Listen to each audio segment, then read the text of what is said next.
Hello guys! Welcome back to my channel.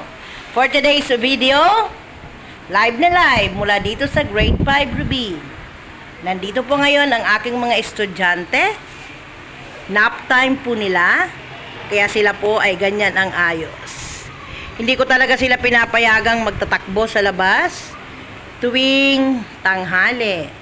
Ay see to it na nakapagpapahinga po sila para naman maayos ang kanilang panghapon na pakiramdam at maganda ang kanilang gising.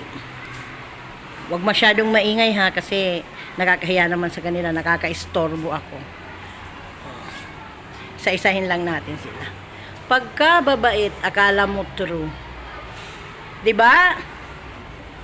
5 4 3 2 1.